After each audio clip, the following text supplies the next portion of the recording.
back up to 4 and introduce a continuation of our previous discussions with the CalTrain staff. So come on up and you have the floor.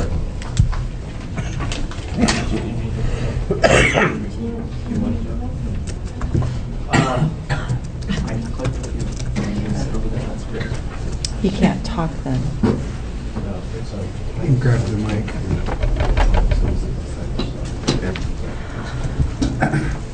Mary, you want to Good morning. Good morning. Thanks. introduce everybody? Yeah, I'm gonna, I'm Marion, this is Seamus, and this is Dominic Rito, our technical vehicle expert that you guys have been waiting for quite a while. Before we start, I'm just gonna take advantage of this opportunity and say that just to ease maybe a little bit of the angst from the earlier item, I think respecting whatever positions we will all need to eventually take, I will commit to needing to share information in a very transparent, open dialogue. And the one thing that I will be able to have to say when we go to the board is that we went through the right process and that we share the information. And if we agree to agree, that's great. But that if we respectfully agree to disagree, that's okay too. So I want to assure you that before it goes to the board, I have to do that due diligence along the whole corridor. And it sounds like there's outstanding items to be done. So we will make ourselves available to staff, go through the document, and get a clear understanding so that you're informed with the ultimate decision you have to make. So I do want to commit to that. Thank you. So in this is all going to be Dom's show, but I just wanted to remind us where we're at. There were committee-specific requested topics. We're on the third one, where this is a pretty technical presentation about the merits, the pros and cons of EMU versus DMU. And then Dom is going to walk you through, he's from LTK, and maybe you can mention a little bit something about the consulting firm that he works for. He's a senior vehicle technician. And then after we go through that topic, there'll be time for question and answers and whatever is of your pleasure. So with that, You need the microphone. Okay. It's not so we can hear, but it picks up on Understand. the Okay. feed. I'm with LTK Engineering, as Marion said. We specialize in vehicle procurements for transit operations all over the United States. And we've been in business doing this for about 80 years. So we're usually with our clients from the beginning when the vehicles are procured until they're retired and replaced 30, 40, 50 years later. So a long history in the business with these types of vehicles.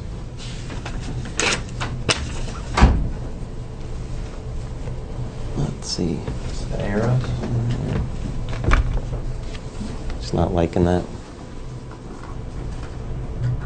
Okay. Good. Okay. So today I'm going to present some differences between EMUs and DMUs. I'm not going to try to convince you that either one is better for any particular application. More of an educational session here. So I'd like to just start with the basics quickly. What CalTrain currently operates as a locomotive hauled consist, also called a push-pull. And as the name describes, you've got a locomotive at one end. That's where all of the tractive effort takes place. And it pulls unpowered coaches. In CalTrain's case, you're looking at about 5 coaches behind the locomotive. The locomotive ends up being a relatively heavy vehicle within the overall weight of the train, and that weight tends to limit its ability to accelerate, and also the number of powered axles will limit its ability to accelerate as well as traction becomes a problem. The other thing is with the locomotive haul consist, if you add another car to the train, as ridership increases, you lose performance because you still have a limited amount of tractive effort at the end of that train. So you tend to get degraded performance as the train length increases. So that's one of the challenges that you face with the locomotive hauled consist. But it's a very efficient way to move a lot of rail cars, which is why freight trains operate this way. The idea with a locomotive is they're very efficient when they're in motion, if you don't have to stop and you're pulling a lot of cars. So so that's where you're going to see their applications the most favorable. Electric multiple units, or EMUs, are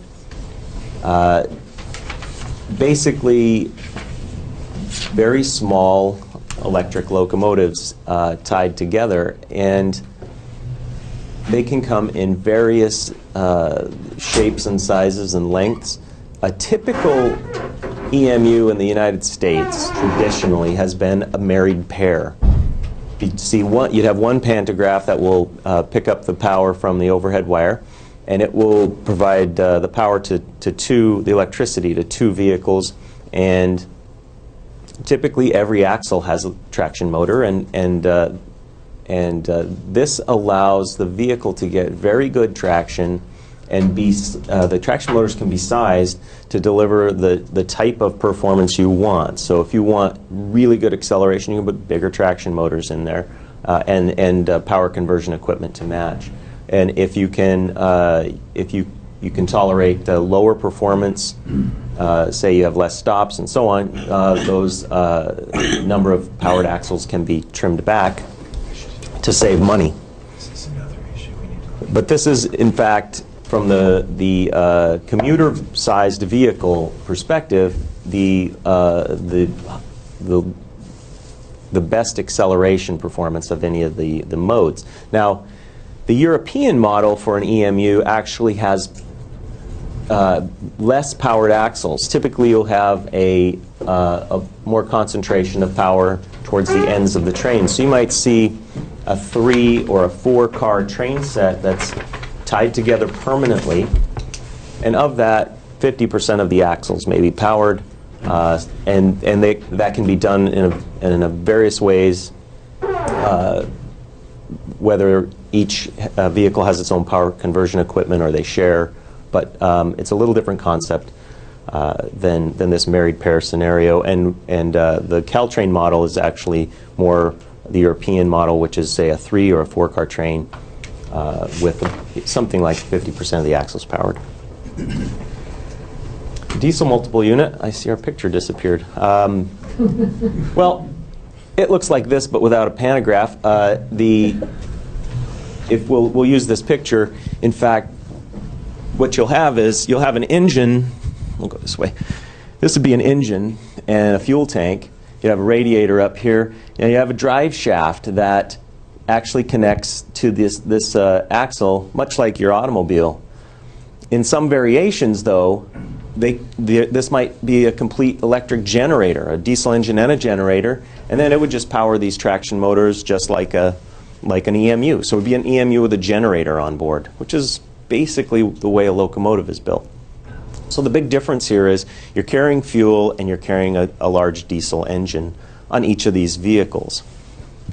To be able to meet the type of performance at CalTrain to deliver multiple stop service in an attractive schedule. Oh, our picture came up. Nice. Okay. So that's pretty much what I described. So we're good. To meet CalTrain's needs, every vehicle would likely have to be powered, and so you're basically running a fleet of small locomotives, if you will. There are other ways to do that as well. You could concentrate the power at the various ends of the train set, but you're basically looking at the size of vehicle requiring an engine on every car. It does give you the ability to have distributed traction, which is very important in the acceleration mode, as I described. It's one of the limiting factors for a locomotive. So here you get kind of a little bit of the best of both worlds, if you will, between EMU and DMU. You're autonomous. You're not connected to an overhead traction system, but you still have some level of distributed traction and good performance. So it's somewhere in between in terms of performance of a locomotive and an EMU. The current EMU market, the one on the left is a brand new vehicle delivered to SEPTA in Philadelphia.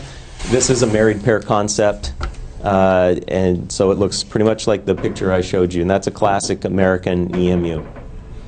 The Metra Highliner on the right is the only bi-level EMU in the United States currently. It's essentially the gallery cars that are out running on CalTrain right now with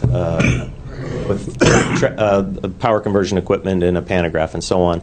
It's not applicable to CalTrain in its current form. It runs off of a different type of electrification system, a DC system, which is usually suited more for short commutes. In this case, it's an old infrastructure that Metra in Chicago is working with, and so they've inherited this. And so the vehicle's really custom designed for them. The three in the bottom are all currently being produced in Europe. These are the vehicles that the CalTrain waiver was based on. Now, these are bi-level, and so they have a higher passenger capacity per platform length unit, if you will. And as I said, those are three different builders. So there's a proven product there and a decent sized market for competition. But it's basically the same concept as the US EMU in the schematic that I showed you.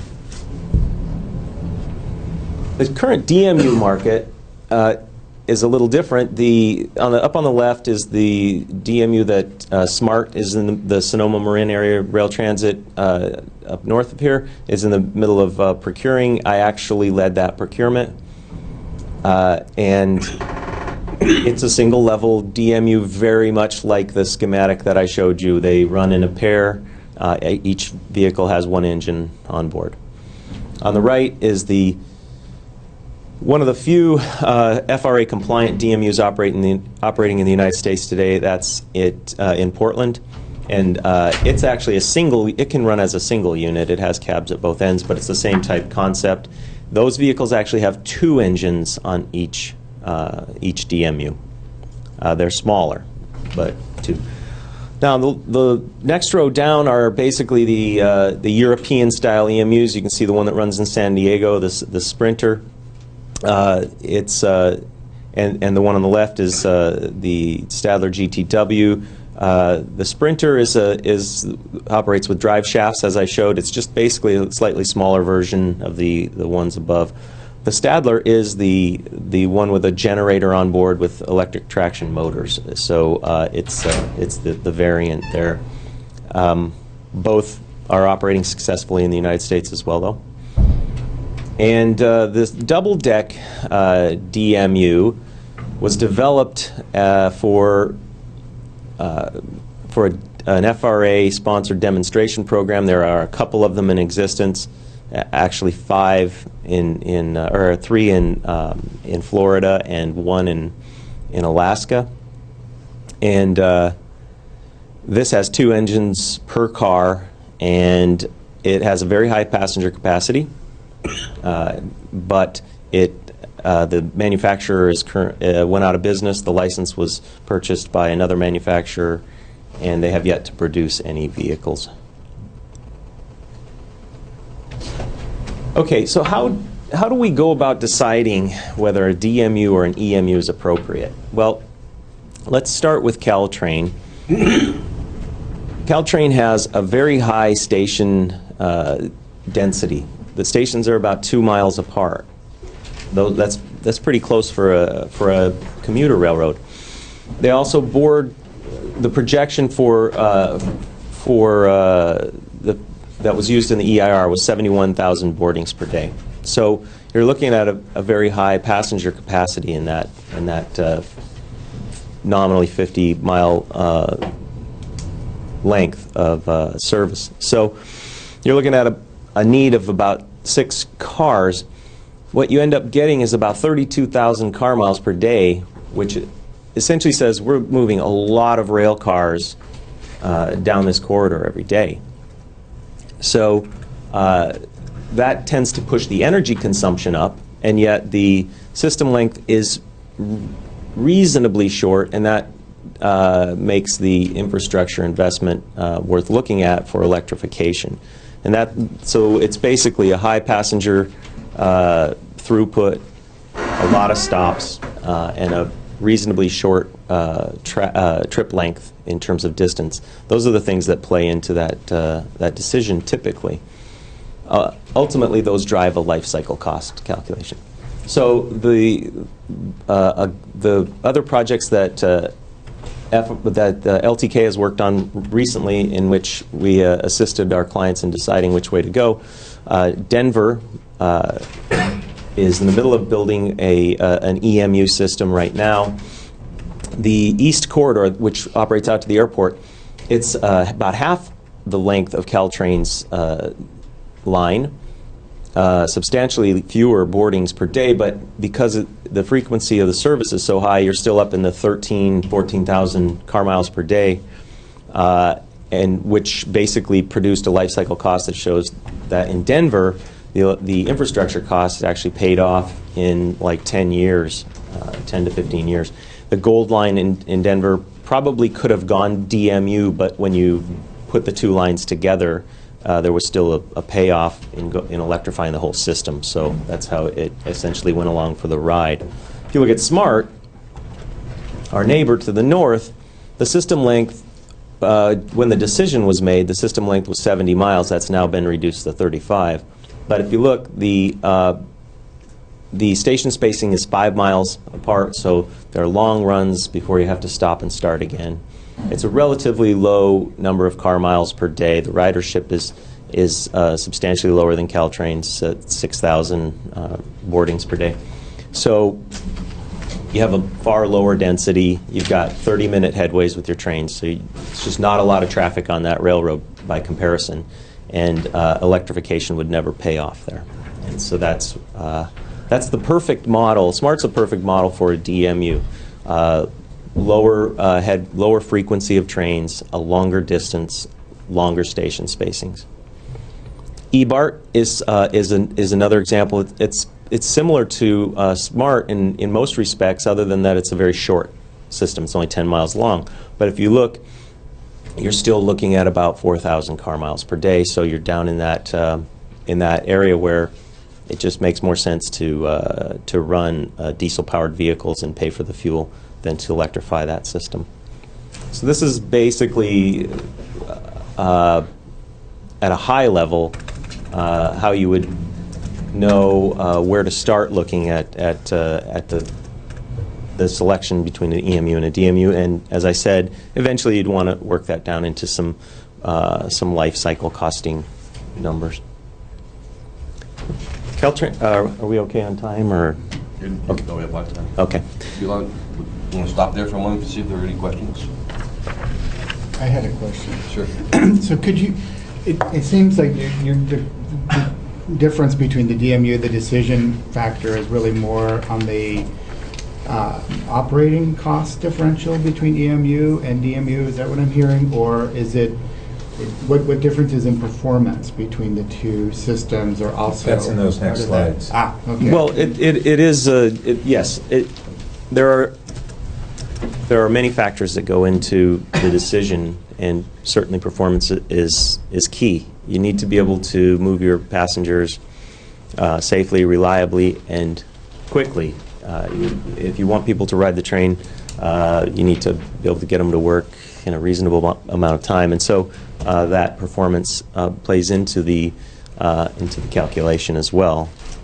But operating cost is very critical to railroads such as CalTrain and SMART, because their operating funds are the hardest funds to come by. As you've seen in the news, it's really hard to make ends meet, and that's across the country for passenger operations, commuter operations. So anything you can do to reduce that when possible is very valuable. I had a question. Maybe I haven't looked at your additional slides. You have a number of numbers in that chart. And a lot of them are clearly fixed, the number of stations, the number of miles. But the one that's variable is the number of passengers that's projected. Yes. So focus on CalTrain, which is presently at its all-time high of 41,000. You're using a number there of 71,000. Would the answer be different if the ridership was, say, 50,000 rather than 70? That's a good question. The answer would be would potentially be different. Yes. The issue. This is the other issue when choosing a fleet and an infrastructure improvement. Rail vehicles last at a minimum 30 years. Usually 40, maybe even 50. Infrastructure investments on the railroad are 100-year investments. So one tends to take a very long view at when making these decisions. And so you rarely would make a fleet decision based on what's our ridership today. It's always, where is our ridership going to be somewhere in the midlife of these vehicles or near their sometime in their life, so that our fleet, we don't have to prematurely change out our fleet or our concept of operation. It's okay to add vehicles to your fleet, but if you've limited yourself in some way such that increasing your fleet hurts your performance down the road, then you've not taken a long enough view. So, for example, if you said, hey, our current ridership, we can meet our current ridership with our current trains. There's no problem here. Why don't we just stay the course? And that's a possibility. That's the no project option. Well, what will happen eventually is that the ridership will increase to a point at which the performance either degrades because the train runs slower because the trains are longer. So we added another car to handle higher ridership. The performance gets worse, can't make the station stops, and people stop riding the train, and so your ridership naturally tapers off. So you either force the limit in ridership by providing a service to the riders that's not as attractive, or you get limited by something else, which we're going to talk about, like station platform lengths. If the trains get so long that you can't fit them in the stations anymore, then you have to make an artificial limit, and that will limit how many passengers you carry. So typically an agency will want to look at try to balance those things. How do I plan for the future? I don't really know what the ridership is. I want to leave myself open for the ability to handle as much growth as possible, but I can't spend all the money I want to spend to be able to do that. So there's a big, it's a big balancing act, and you have to put some faith in those projections. The ridership projection is a key one that everyone focuses on because it's the one that's the least concrete, but it's also the one that drives the operation and a lot of the decisions. So I mean, it's a good observation. But that's how it's done. I have a question. Nancy. I've got two items this far. First, I'm assuming that, let's just imagine that both of these train purchases, the rolling stock, is equal costs relatively. So for me, it gets down to capital improvement costs and then ongoing costs. How do they differentiate? Is it cheaper to run electric even though you have to put the wires above? But over the long 30 years, it's cheaper to run, or is it cheaper to just go ahead and buy the diesel and let them run without having to put those improvements in, but it costs a little bit more money? Can you identify what that delta would be? This is as good a time as any to talk about that. Ballpark, CalTrain, in 2008, CalTrain spent about $14 million on fuel. I'm talking about the... Yeah, but that's a baseline. CalTrain spent about $14 million on fuel. So that is the kind of the the point at which you would start and look for what's the margin of savings that I can make. Right. Electrification would save on the order of $10 million. So you're looking at about $5 million, $4 or $5 million in electricity cost for that same type of operation, that ballpark. So you save, on the order of $10 million a year. With a DMU, because we would need longer trains, and we'll show this in some of the performance charts, we really wouldn't save anything on fuel, and we might actually spend a little more on fuel. So there would be a net difference that might be on the high side of $10 million, let's say. But that's really the ballpark. So when you start adding that $10 million up over 30 years, you don't really get to the price of an infrastructure investment for electrification. So there have to be more incentives than just operating cost to impact that decision, certainly. And then you've brought up noise a couple of times. What is the experience with maybe Curtis did, the diesel, the new diesel versus electrification? Is it very similar to what we have right now with when a train goes by in the backyard? No, DMUs would be a little quieter than locomotives, and EMUs would be quieter yet. Okay. There's a large amount of noise from a train that's not... You can't silence. But I just wanted to know, because many of the arguments with electrification is, the noise will be gone. And I don't believe that, but... It's substantially less than a locomotive-hauled train, but there's still rail-borne noise, and you've got electric fans, Sure. Cooling equipment, and things like that you do here. Okay, thank you. Passion. I want to thank you for the report. I think it's real helpful for getting a grasp around the decision matrix that you go through on this. And did you do the report for the Marina Smart? Was that yours? Yes. So I got a chance to look over that as well. And it seems that the other major factor in decisions is the number of trains. Well, a couple factors. Number of trains that you have to accommodate per day, and that weighs the capital cost versus the ability to amortize the capital cost. And so the more trains, it tilts the decision making more toward electrification. That's correct. The other factor is station spacing, and you had mentioned that. We have that on the prior slide, and we could go back to that. But does this slide assume stopping at every station with every train?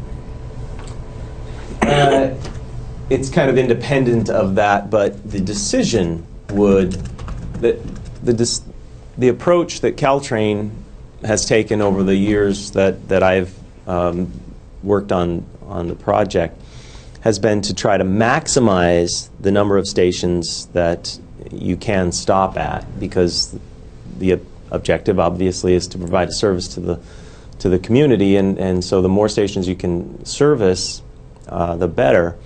And the idea behind high acceleration rates is to be able to have that station stop not impact the overall trip time too severely, so that because what riders want is they want you to stop at their station and the station that they get off at. They don't want you to stop anywhere else. Unfortunately, not everybody gets on at those two stations. So the idea here is to the way CalTrain does that now is they use a series of express trains and local trains and skip-stop trains to do this ballet, if you will, down the railroad to make sure that every train can get there.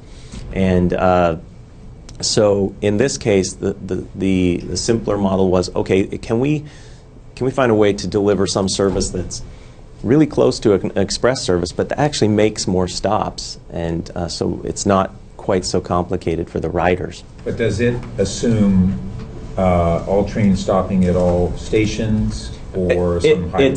It's kind of, there's nothing in here that says that there's a stop at all, so it's kind of independent of that. But yes, the objective would be to stop at as many as possible. So one of the things, and this goes more to a policy decision, but one of the things you just alluded to is that the purpose of the system is the service level to the community. And I would say that there are two purposes at least, and probably more. Another primary purpose is to have a system that operates in a way that is as financially viable as possible. And those two interests compete with one another in circumstances, and those are value decisions that we have to go through. And so I think we need to say that identify all the purposes, and then we have to figure out how you weigh those. But I think it does a disservice to the analysis to say that there's a single purpose, because you would draw different conclusions if you were told, no, the purpose is to operate this system as cost effectively as possible. And we've had a version of that in recent years when we had the baby bullets come in, and we had what CalTrain is correctly characterized as the greatest success of their system. But that success was measured on number of riders and also fare box recovery resulting from that. But it actually worked against this local service that you just described as the reason. And so what CalTrain has characterized as what has worked in recent years and what you're describing here aren't one and the same.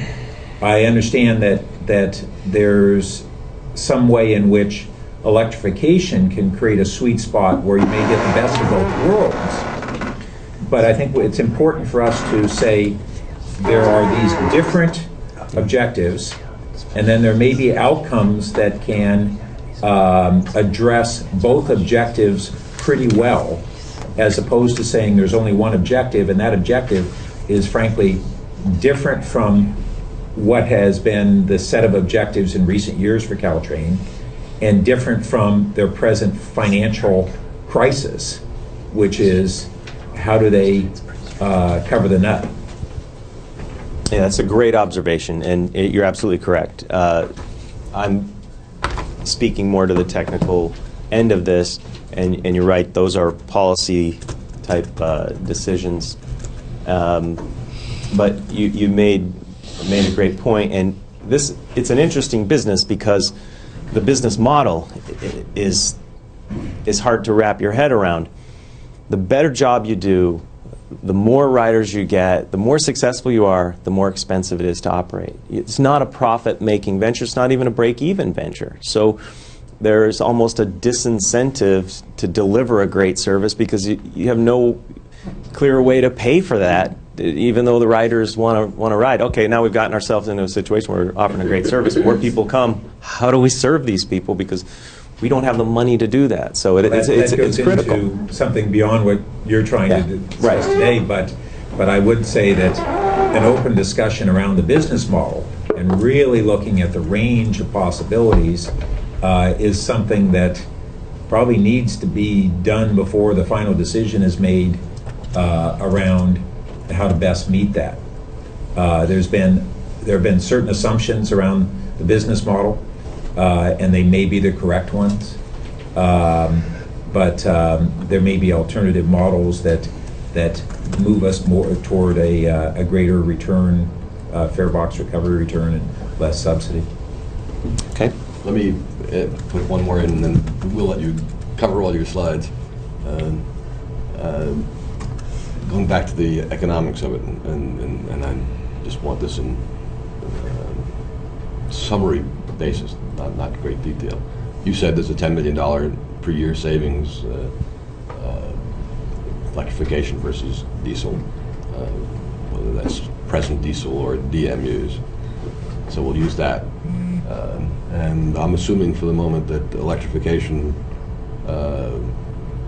would cost the 1.5 billion, or let's say at least 2x, 3x as to what DMUs would cost. So let's say it's a $500 million, $750 million capital differential. How do we justify spending an additional $500, $750 million? Savings is only $10 million a year.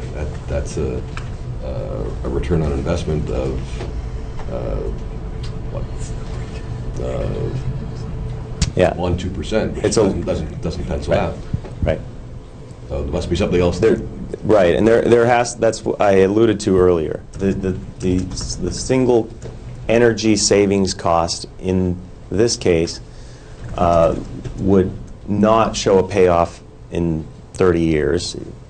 You would, just in the energy savings, you're looking at, say, a $300 million savings in today dollars, roughly. So it doesn't.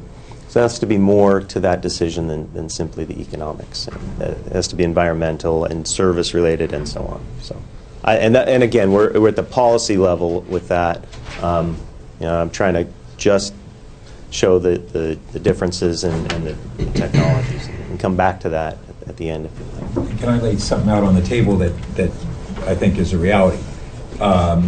Your calculation is correct, but the source of funds is different. And so the benefit accrues to CalTrain. The capital costs come from other sources principally. And so CalTrain doesn't have to demonstrate that return because it's not their capital dollars. It's mine now. Yeah, well, It's all of ours. That's valid discussion, but I'm just saying from a CalTrain perspective, it does pencil out perhaps on that because they're not having to put up the capital. Free capital is very attractive. That's true. It's cheaper yet on paper. Well, let's look at the rest of the things that go into it. I want to let you get through the rest of your slides, and we Okay, so no interruptions till you're done. What are some of the specific constraints? We've talked about these, most of them. Anyway, obviously, budget's the number one. I think we've addressed that. Right-of-way is also a constraint. This is a very crowded corridor. Land takes are expensive. ADA accessibility is important. It's not specifically a constraint, but certainly a consideration. Tunnel clearance or tunnels on this line, and so vehicle height is important. Platform lengths, as I alluded to earlier, CalTrain has a mix of platform lengths, the shortest being in the 530-foot range. I think I have a slide on that. So having to lengthen platforms costs money. And then the potential downtown extension, the Transbay facility, you also have a tunnel issue there. And if you operate diesel into that facility, you would need a very substantial exhaust network. There are only a few of those in the world operating right now. Okay, so there are some uncertainties as well. As I said, this is at a minimum a 30-year decision for our clients typically, and oftentimes 50-year decision. So how do you project things like energy pricing? Is diesel going to go up faster than electricity? That's a critical one. This is one that the analysis always hinges on. You've got the potential for change in federal regulations. As I said before, you've got the ADA, accessibility for Americans with disabilities. You've also got EPA, so you've got a lot of what drove diesel engine design was the increasing performance requirements in terms of pollution for diesel engines, and California actually led the way on that, and they're getting tighter and tighter, and that has affected the way that DMUs are designed, for sure. And then you have the economy. Sources of funding, ridership changes due to fluctuations in the economy, and so on. So you've got the part that's funding your operation. And then the potential for technology advancements, and you know, people have talked about fuel cells and hybrids and so on, and we'll address that briefly at the end. So those are all the uncertainties that you face when you're making a decision like this. Okay, now the EIR was based on 114 trains per day operating in 2035. And the idea, as I said before, was to try to maintain as many station stops as possible with minimizing the trip time.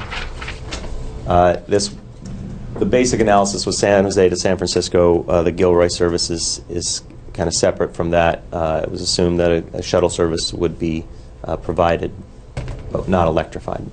New EMUs or DMUs would come online, and as locomotives and coaches were either retired or moved to Gilroy. So there are actually some analyses in the EIR that show a kind of a transition where the locomotives and coaches would operate mixed with EMUs in the early years.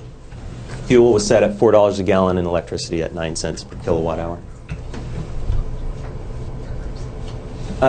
So general performance comparisons, the train length, this is what I was alluding to with platforms. CalTrain runs a bi-level consist or double-deck consist, whatever you want to call it.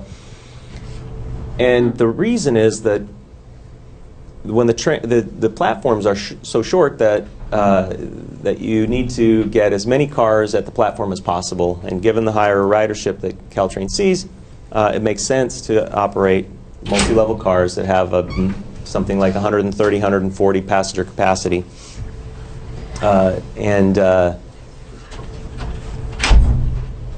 Then they'll fit at the platform without needing to be lengthened. Now, a single level DMU, as you saw, most of those pictures were all single levels. That's typically because of all of the extra equipment that you're carrying. It's very hard to build a multi-level DMU. In order to carry the same number of passengers, you're looking at about 8 cars in a train for the single level DMU, and so that's going to drive some station platforms lengths. The double-deck DMU, that could go down to 4 cars, and so you'd be okay at the stations. Seating capacity, bi-level EMUs are about 100 passengers as opposed to, say, the current coaches that are about 130 to 140. This is because they're carrying some propulsion gear on board. A single level DMU is about 78 passengers, and a double deck DMU is in the 180 passenger range. As we've talked about already, you see with the bi-level EMU that we looked at for CalTrain, about half of the cars are powered. In order to provide this service, all of the DMUs would have to be powered, and with the double deck, that would still not give you the type of acceleration to serve all stations. So you would basically do more. You'd skip more stations with that. But that would kind of equalize the performance of the trains. Now, this is apples and oranges with the energy use. With the bi-level EMUs, you're looking at 1,723 kilowatt hours for a one-way trip. About 122 gallons for the 8-car DMU consist. I have to report that's an error on the double-deck DMU. That should be divided by 2. It should be in the 70 to 80 gallon range. And these are really rough guesses because, especially the double-deck DMU, since it doesn't really exist as a commercial vehicle, I had to make some really rough assumptions. But I apologize for that error. I caught that this morning. Didn't make that. Can I ask a question on this slide? Yeah. The train length is listed number of cars, but what's the actual dimensional length or ballpark? The bi-level EMUs are about 82 feet long each, and a single-level DMU is 85 foot, and the double-deck DMU is 89 feet. So they're pretty close to each other in terms of vehicle lengths. And I thought we were promising to let him finish the slides and then. okay, well, We're going to run out of time pretty soon. Okay, so those factors drive some infrastructure things. We talked about the train length. The shortest platform right now at CalTrain is 519 feet. if we go over 500 feet, if we get to the 680 that an 8-car DMU consist would require, well over half the platforms have to be lengthened. So that's an additional capital expenditure. There is a platform height issue once to provide a level boarding scenario, which the Americans with Disabilities Act requires and asks all existing railroads to pursue through the life of their operation. In other words, they didn't have to switch right away, but it should be their objective.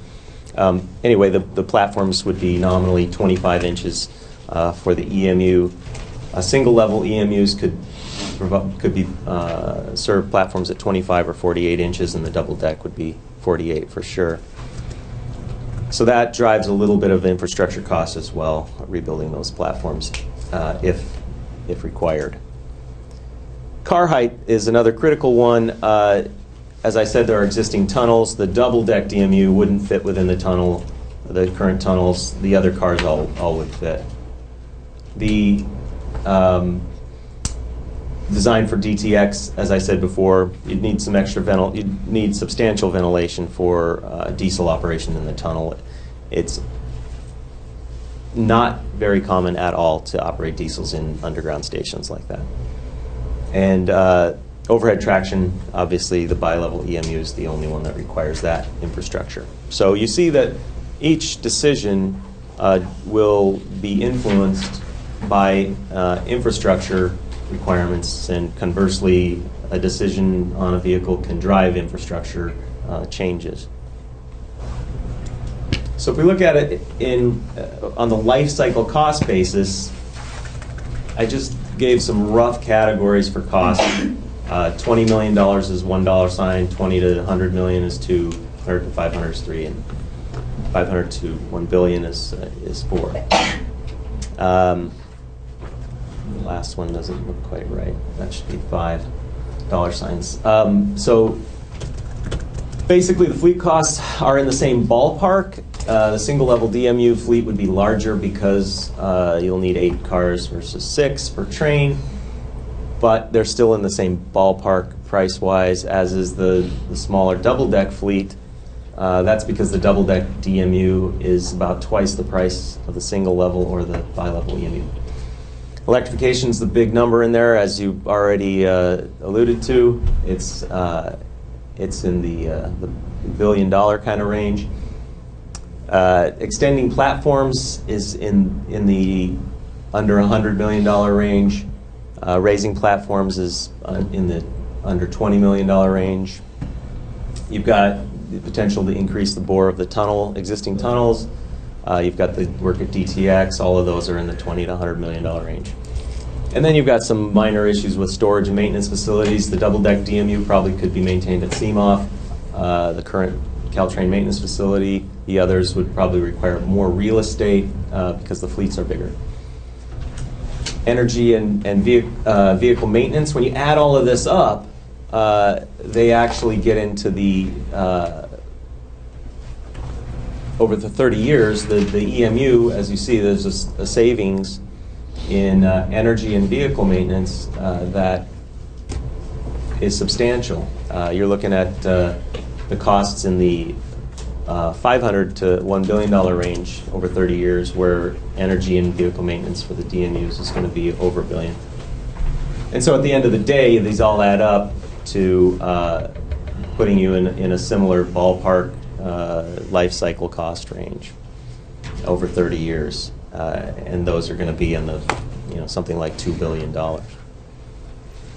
And I apologize that the last one should be $5 signs for it is greater than $1 billion.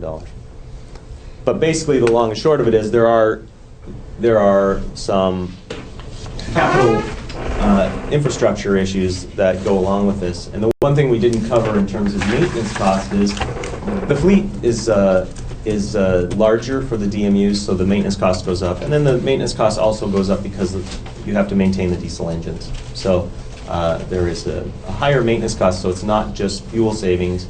You probably get about the same in maintenance savings as well, so that $10 million grows to closer to $20 million. Catenary maintenance is also a cost item that goes into the infrastructure maintenance costs.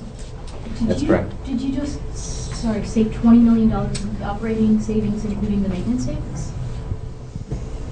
Yes. We can offset that catenary Yep. maintenance.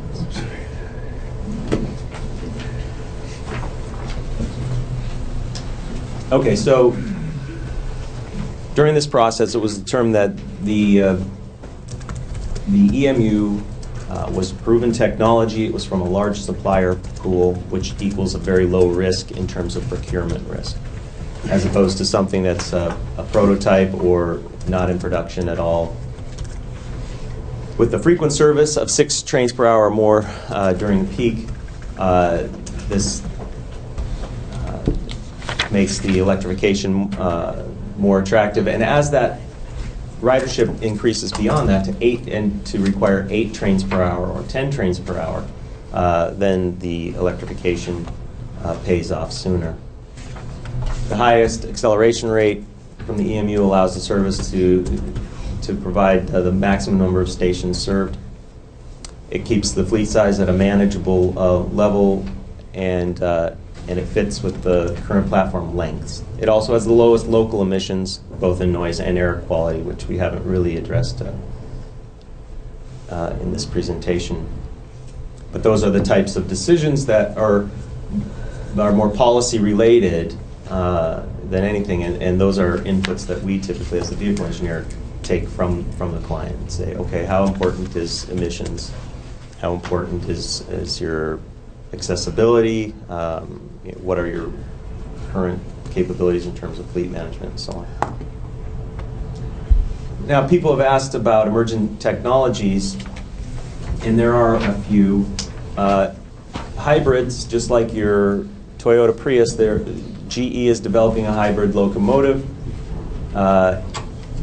This carries batteries on board, and it's the basic same concept. When you stop or slow down, those batteries get charged, and you use those to accelerate. This very experimental in trains. The challenge is the amount of weight that these batteries amount to. It's a lot of weight to carry around for a train.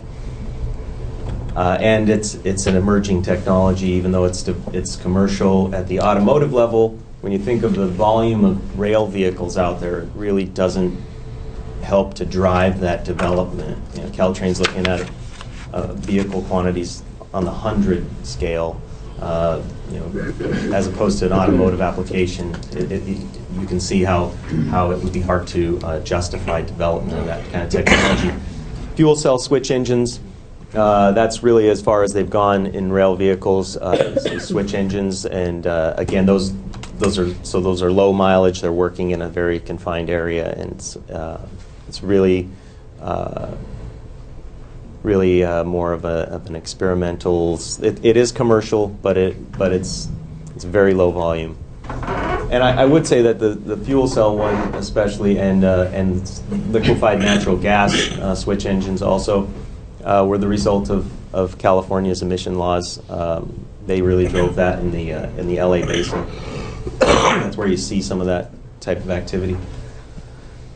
In Japan, there are some hybrid vehicles being tested. It's a little better with those vehicles. You don't have to have quite as many batteries on board because they're light, and the vehicle itself, so it all plays into it. But they're still in the very experimental or early production phase. And the same for hybrid streetcars. Are basically an electric vehicle running off of the pantograph, but they have batteries so that they could run on battery power when in places where it wasn't possible to have the overhead contact system. So, but basically these are all emerging technologies. They're well behind the automotive industry.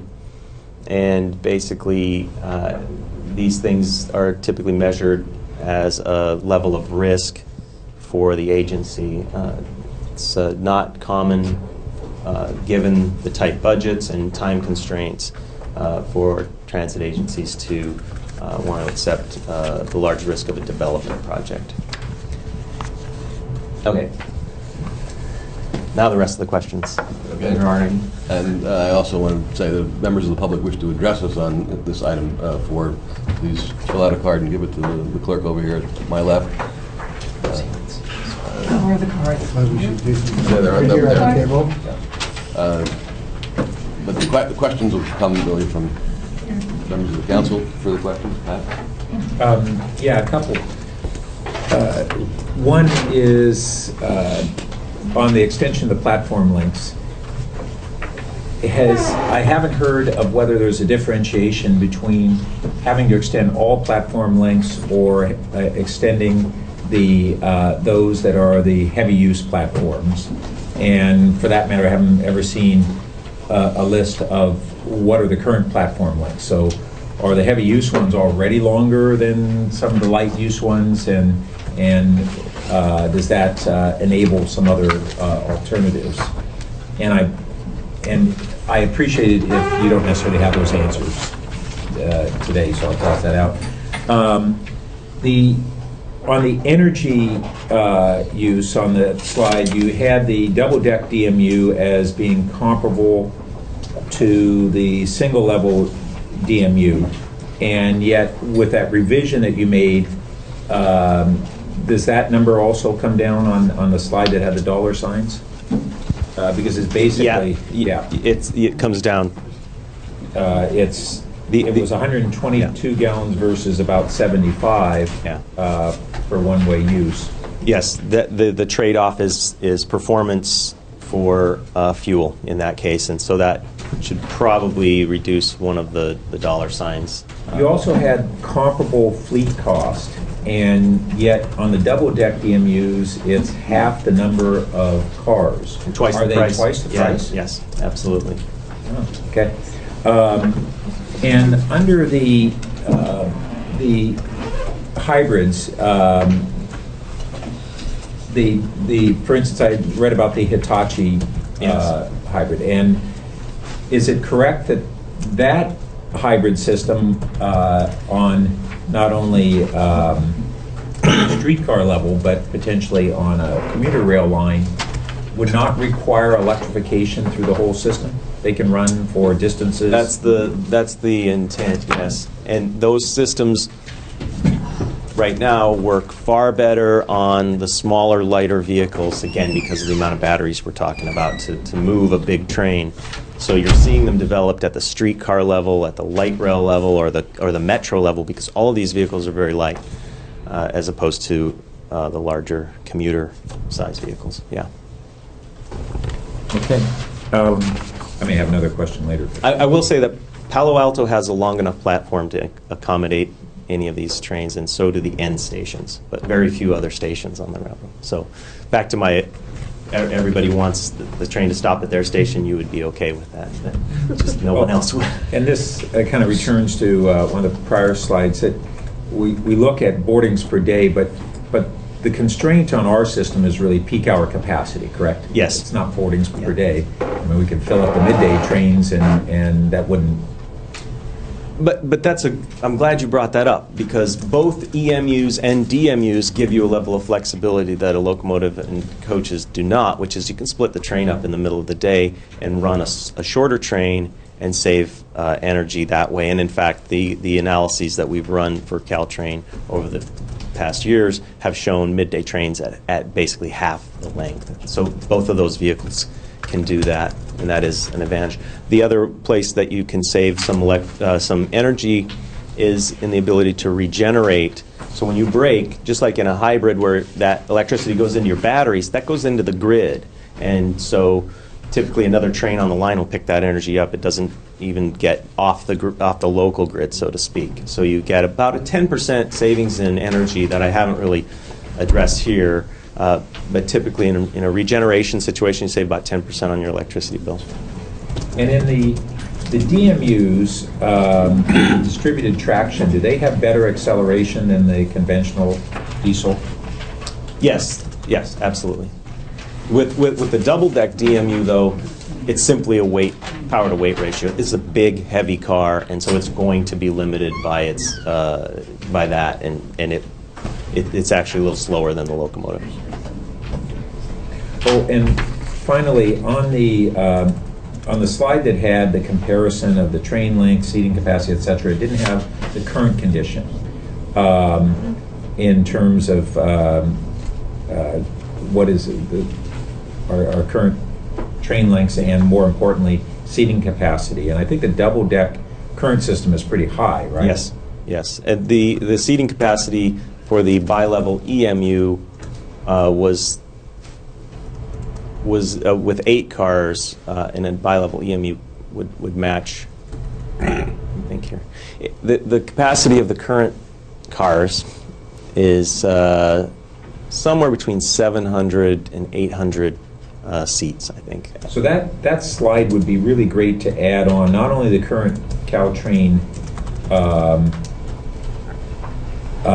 cars, but also to add the total train capacity, because this is looking at per car, and what really goes into how many trains we're going to need to meet the peak hour demand is a combination of how many passengers each train can hold, and then what kind of headway they can have, and acceleration and deceleration. Yeah. But primarily how many passengers Yeah. each train can hold. These train lengths were developed based on the peak hour ridership estimate. So, Yeah, but we don't have here how many passengers on the train, yeah. which is Well, basically the seated passenger capacity. times the number of trains that you had there. And then we need the baseline of the current system. Okay. So it basically goes into, if you make the heavily used stations a little bit longer, does it change your equation on how you weight each of these alternatives? The challenge with having a station that is non-standard in terms of length, you have a short station, and it happens back east, it happens a lot. What you have to do is basically close off that car. So you pull into the station, one car is off the platform, people can't get off the train from that car, and they have to move to the next Yeah, car. but here we have express trains. So if you continue to have express trains, if you give up the idea of express trains, then this is a moot point. But if you were to continue to have express Yeah. trains, as I was raising before, then you have express platforms. Yeah, that's a viable option. Yeah. And then if the constraint to the whole system is the peak hour demand, and that's primarily at the express stations, then do you focus on expanding the capacity where you need it, as opposed to expanding the capacity everywhere, including where you don't need it? So I realize that's not an answer that you can provide immediately, but I'm not sure that we're necessarily focusing on the right objective. You may be, given the marching orders you were given, as far as what's the purpose of the rail system, and that goes to that issue I was raising earlier, that I don't know that we've defined the purpose fully correctly. You've analyzed it according to what you were given as the purpose. Right. Yes, just a quick question, and thank you very much for this presentation. With either the hybrid or the DMUs, I'm imagining though that they could actually go down to Gilroy and that could be expanded where it wouldn't have to stop at Tiananmen Station like an EMU would have to. Yes.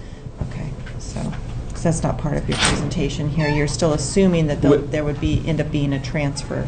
Yeah, Go within some certain constraints, yes. Some DMUs wouldn't be able to operate to Gilroy if they were not compliant with federal regulations, because the waiver doesn't extend on that part of, that's To on the Gilroy. Union Pacific's railroad. So yeah, the Is there waiver any wouldn't material extend. difference between the tracks here and the tracks going It's not the down to tracks, Gilroy? it's the trains, but yes, yeah. They're running the freight service that's on that line. Is heavier. Is that what you're saying? It's Yes, the use of the the Union tracks. Pacific wouldn't agree to the terms under which CalTrain agreed Agreed. to do that operation on Okay, on that got it. railroad. Thank you. So it's a little bit of a politics. technicality, Politics, yeah. but Okay. Yeah. but there are other compliant ones that could But if run. that were to happen, diesel would be able to travel farther. Yes. And there wouldn't be a new build that had to be projected, like with BART, where you have to just, bring in a whole new system. Okay. Thank you. Were you part of the decision-making process when CalTrain decided to push for the electrification 6, 7 years ago? No. Was your company involved in that or not?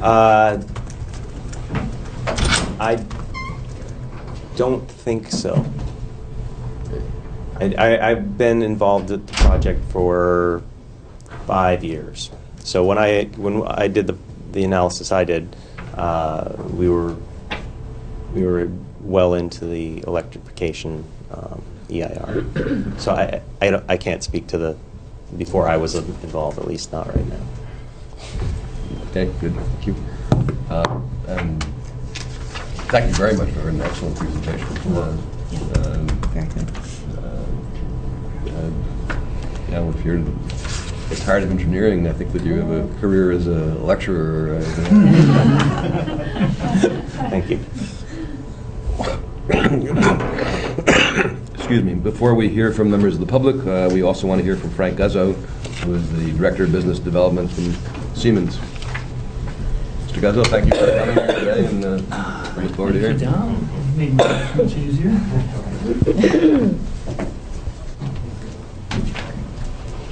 Are you freezing? I'm not freezing. No, This vent but I'm is killing me. pathetic that Yeah, I'm just shaking, yeah, okay. Envious for me. This table. Is the down arrow?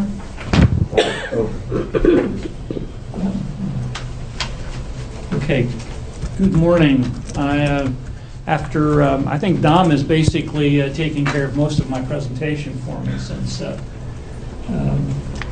we've known each other and have worked together for a number of years. My name is Frank Guzzo. I work for Siemens Mobility, Sacramento, California. My role and responsibility is marketing and business development for the western region of the U.S. and I've been following this project for a number of years. So what I'd like to do is probably reiterate what Dominic has told you already and give you some ideas in terms of what we as a company do. I won't give you the long-winded sales pitch about Siemens as a company. I don't know how familiar you are with Siemens. We are located here in the U.S. We're an international company headquartered in Germany, 64,000 employees in the U.S. and a little over 5,000 here in California. Basically, 3 business sectors: industry, energy, and healthcare. This gives you some idea of what we are working on in terms of within the industry sectors, what we call mobility. We have the traffic solutions, logistics, complete transportation solutions, and rolling stock. And this gives you an idea of how we've progressed over the years from basically a electrical demonstration in Berlin down to high-speed rail and maglev. As I mentioned, we're based in Sacramento, California. Mobility is headquartered in Sacramento. We're on 25 acres of property there. We established the operation back in the early 1980s. We have about 750 employees there, and we manufacture product. We're not an assembler. We weld about 5,000 pieces of steel together to create car bodies and are the leading producer of light rail vehicles in North America. One other thing I'll point out is that we generate about 4 megawatts of solar energy for the manufacturing process. We're very proud of that. So I don't need to explain to you what you all do. In terms of CalTrain, you run an operation pretty much from San Francisco to Gilroy. We have pretty aggressive schedule, run a combination of express service or baby bullets, limited service, and then traditional stop almost at every station. You're on conventional push-pull equipment, 28 locomotives, 93 gallery cars, 27 of which are cab cars, and then the 17 bi-levels, which are used in the baby bullet service, 7 of which are cab cars. From a Siemens perspective, in terms of, this is really more of a European approach in terms of how do you determine what makes the most sense for the application of equipment. And it's really a speed versus distance. Speed of the train or capability of the train over the average spacing between stations. And if you look down in the lower left-hand corner, you'll see the cluster of equipment, which will be focusing more, and that is really what we call our commuter equipment, and it's identified by the trade name DeZero. And why they call it DeZero, I really don't know. We have DeZero, we have Venturio, we have Volaro. I think some of the marketing people or the branding people in Germany are a bunch of frustrated Italian sports car designers or something, but it's what they seem to like to call this equipment. In a nutshell, DMU versus EMU. The technology which I will primarily focus on is diesel multiple unit versus EMU. I think Dominic hit on the primary differences, number one being that one is driven electrically and one is driven by a diesel power supply. It's the DMU basically carries its own power supply, whereas the EMU gets the power from a long extension cord, which we call electrification. The top is probably the most advanced form of EMU, which is high speed. Most high-speed technology globally is EMU technology with distributed traction through the car. Not every car is powered, but we distribute the traction.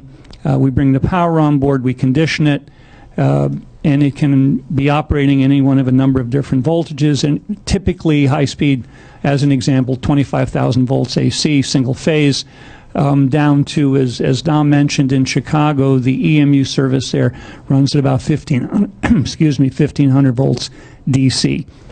The DMU, the photo there is of the what we call the DeZero Classic. It's in service in San Diego between Oceanside and Escondido, actually. North County Transit District is the operator. They own a fleet of 12 of these and 20 stops along an alignment of about 24 miles. This gives you an idea of how that train is configured. There is no equipment, no operating or power equipment inside the vehicle itself. It's contained under the floor or on the roof. In this particular case, this is what we would refer to as a diesel mechanical system. And the image that you see there on the right-hand side is the drive bogie or the truck, which is driven via a cardan shaft or a drive shaft from an engine, which is roughly about 450 horsepower, through a mechanical or automatic transmission, a big truck transmission, if you will. And then that cardan shaft drives the gears, which in turn drive the wheels on the truck. So the end bogies or the end trucks on that vehicle are powered. The center is not. It's a trailer or what we call an unpowered truck. The maximum length on that vehicle, typically 136 feet, I believe 136 feet, a little bit more, and has a capability of 120 seated and another 200 standees in peak service.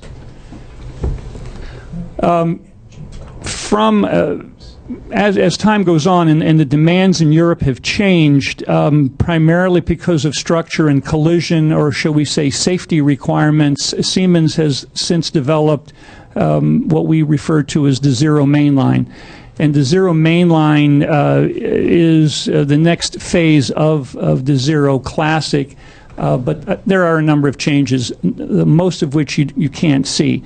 The front end of the vehicles are designed for impact and what we call collision, energy absorption on collision. They meet the current requirements which is EN 15227 for crash management. So that is one of the major changes in the European technology, to the point where the FRA here in the U.S. has recognized the value of crash management and allows this equipment to be operated in North America under waiver without temporal separation, without having this equipment have to be separated from a time perspective. The oceanside equipment, on the other hand, can only run during the day. Freight service or traditional American equipment cannot run intermixed with that service. So the oceanside folks have to segregate the equipment through what's called temporal separation. Basic configuration is a 3-car train. That consist is about 270 feet in length, each car roughly 77 feet in length, and can accommodate a variety of different seating configurations. It's flexible. The idea is modular, is a modular concept. You can start from, in effect, basically a 2-car concept and add cars, intermediate cars, and thereby increasing the length. But because of the distributed traction, you don't degrade or reduce the performance of the train set. Maximum typical acceleration, 1.1 meters per second square, which equates to about 2.5 miles per hour per second acceleration, which is actually very good. Your typical transit light rail vehicle or metro is limited to 3 miles per hour per second acceleration because it's jerk limiting. This equipment can operate off of a catenary, 15 kV, 25 kV, and different DC power sources. The zero mainline DMU, you'll probably notice in looking at that image, well, it doesn't look like there's much difference between the DMU and the EMU, and the reason is there isn't. The structure, car body configuration, seating capacity, and everything else is really designed to be, shall we say, the same. This basically reduces our manufacturing costs. So we took the zero mainline structure and created both a DMU and an EMU. Performance, acceleration a little bit less. I think Dominic emphasized that point. Your DMU acceleration is going to be a little bit less, 0.8 miles per hour per second. 0.8 meters per second square, which is about a little bit less than 2 miles per hour per second acceleration, but still better than locomotive hauled equipment. Again, a lot of data. The base unit uses a 400 kilowatt, which is about a 550 horsepower diesel engine mounted, in this case, on the roof. It's a high RPM, 1800 RPM traditional, running at a constant speed, drives an alternator, which then creates electricity, which is then fed to a traction system, which drives traction motors in the wheel set. So this is what we would refer to as diesel electric propulsion. The next configuration of EMU, which we've talked to with CalTrain staff, and Dominic knows this equipment pretty well because it was used as part of an analysis and going to the FRA. This is a double-deck EMU. It conforms to the crash requirements. EN 15227 can be configured in a 4 or 6 car arrangement.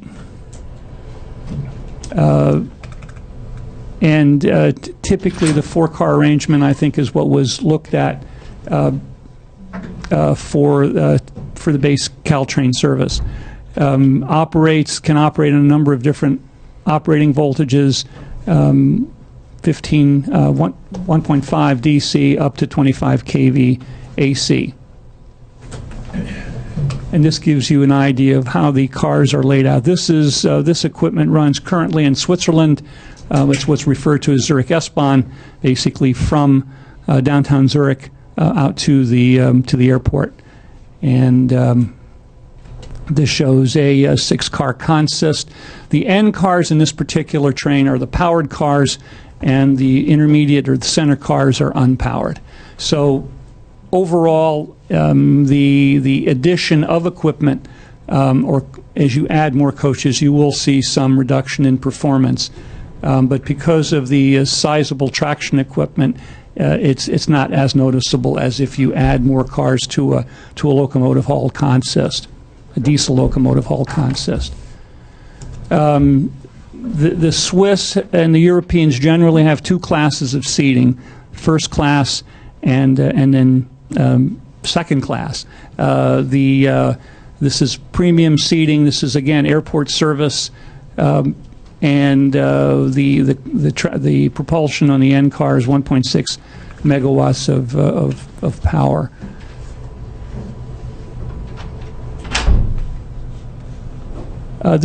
I've got a real short video. This shows you what this equipment looks like in service. If you haven't seen this, this is running in the Swiss countryside, basically from the downtown center out to the Zurich airport. Double deck, actually in effect 3 levels. There's a lower level, there's the intermediate level where the doors are, and then there's the upper level. This equipment is running, I believe, on 15 kV AC. The Europeans aren't as well, let's say the approach to this ADA is a little bit different in that there are generally a sizable gap between the platform and the equipment, and they bridge that with bridging plates or an intermediate deployable step to allow for access.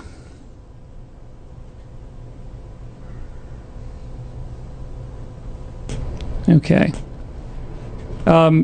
The extreme end of EMU technology is high-speed rail, and Siemens was part of a consortium that developed the ICE-3, which is an EMU technology, also capable of multi-voltage capability. So in effect, again, the European approach is that equipment could run on a separate high-speed rail alignment, but in effect could run on that alignment in Switzerland. If it could in effect run in service because it has the ability to operate as a multi-voltage technology. One thing which I'll touch on very briefly, which is an option which I don't know has been considered at the end of the day. We as a company were awarded a contract actually in September of last year to build 70 brand new AC locomotives for Amtrak, which are going to run on the Northeast Corridor. That equipment is capable of 120 miles an hour operation, but is fully electric. So, you know, as a consideration down the road, you may, as a transition, that may be something to consider.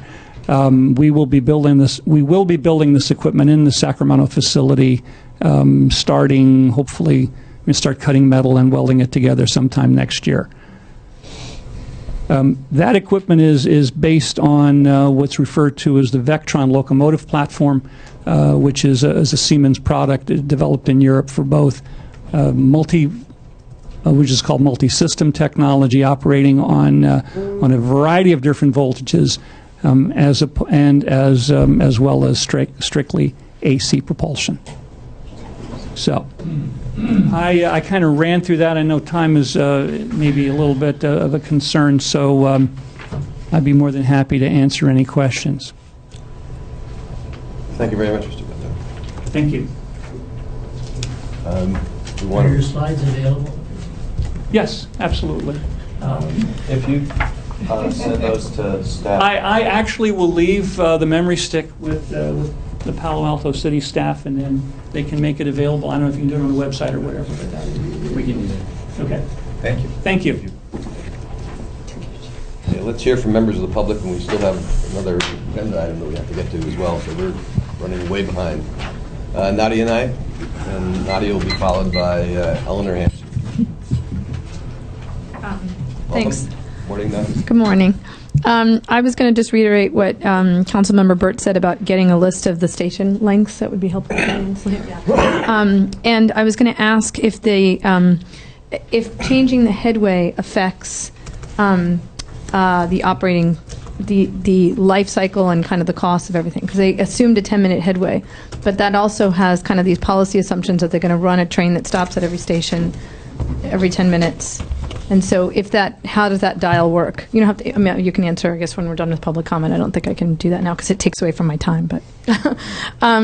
Also, I was going to suggest that for future discussions, when we do the MOU discussion, to put in a slide that talks about the difference in the platform heights, because high-speed trains have an average platform height of between 45 and 48 inches, which is very different from what the CalTrain electrification thing would need. And obviously that's something that's going to be a sore subject. And then finally, I would just make the suggestion that if at the beginning of the presentation we could have slides that talk about the policy decisions that drove the studies that the consultants did, because I think it would be helpful to understand. I think it would be interesting to see, for instance, if you had looked at a midline overtake and what the difference would be in terms of running a different schedule of, say, something that stopped at every station and then kind of occasional express trains. And I think that's all I have. Thank you. Eleanor Hanson to be followed by Hinda Sack.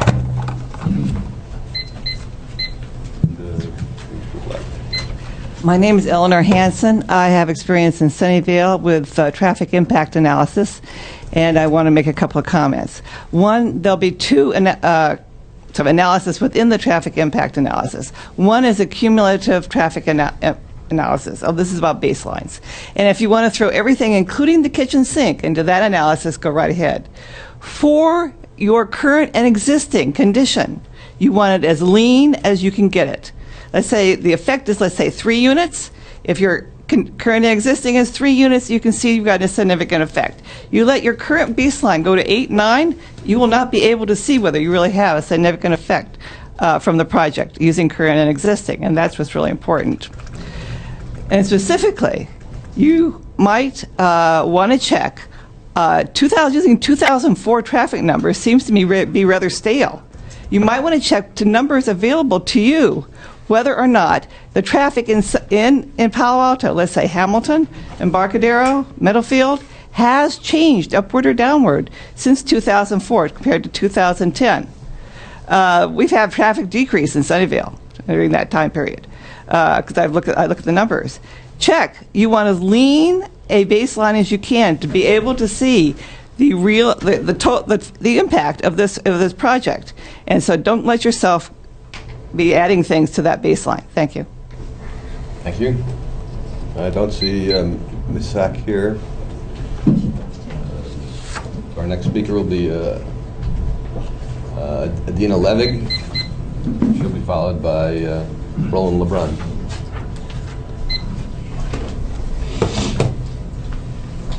So I have 2 questions. One of the questions was about the differences in operating costs, and the other question is about the interaction between electrification and high-speed rail. So with regard to operating costs, I believe that you had mentioned that it would be an estimated $10 million in fuel savings plus an additional $10 million per year in maintenance savings. And then I believe Hinda was commenting about perhaps additional operating costs for catenary. Is the $10 million in operating savings inclusive of the cost of maintaining the overhead wires? Please go ahead. They're ballpark figures. Mm-hmm. The catenary maintenance is far smaller than fleet maintenance, but it's probably an additional, few $million difference. So that 10 might drop to 8 or 7 or something like that. Okay. So a key factor in terms of thinking about this is that currently the operating gap in CalTrain's budget is about $30 million. So if this is a project that saves close to $20 million in operating costs, that's extremely significant in terms of the operating characteristics of the system and how much operating subsidy that would be needed. So that was my first question. The second question is about the interaction with high-speed rail. The In the Assembly and Senate yesterday, it was approved to have the MOU funded looking at running high-speed rail within the right-of-way, and I understand that CalTrain is doing a study of that right now for delivery over the summer about some of the characteristics of that in terms of number of trains and needed grade separations and other kinds of issues. Is there, and the scenario for the EIR is 6 trains per hour, but obviously if you're running high-speed trains, if you're running 6 CalTrain, there's going to be more trains per hour if you're running some high-speed trains, and that would presumably affect the traffic assumptions and grade separations and passing tracks and so on.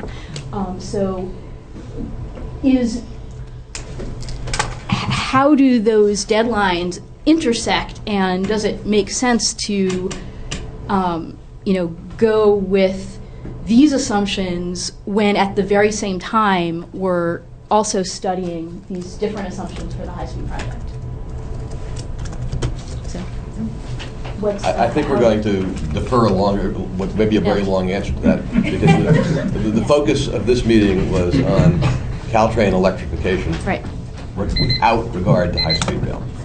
Right, understood. And yet, if that study is happening at exactly the same time, that seems like a logical issue. No, we're not ignoring that. This Yes. is just so that we can focus Yes. and not get off into. Subsequently, we can address that. Yes, we're going to, and obviously we have in art. Mr. LeBrun and unfortunately, I pretty much want to bring up the same point as this lady did, and it was clear that what today's objective was, okay, which is this. However, if you really want to have a blended system, that's the rolling stock you need to be looking at. And what's going to be happening is that the ice trees are going to be slowing down to below 125, and they'll be able to run on the tracks with these guys at the same time. That's the only way you're ever going to be able to achieve a blended system. I personally testified to this in front of Senator Simijian on the 5th, and the following week Walter Bell did. Now the difference between Walter Bell and me is I'm a nobody. Walter Bell was the managing director for the project.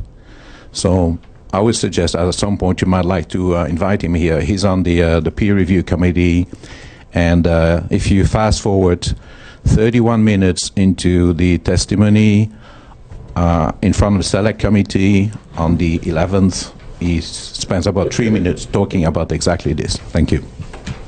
Thank you. Jack Ringham. And unless Ms. Sack reappears, he'll be our final speaker.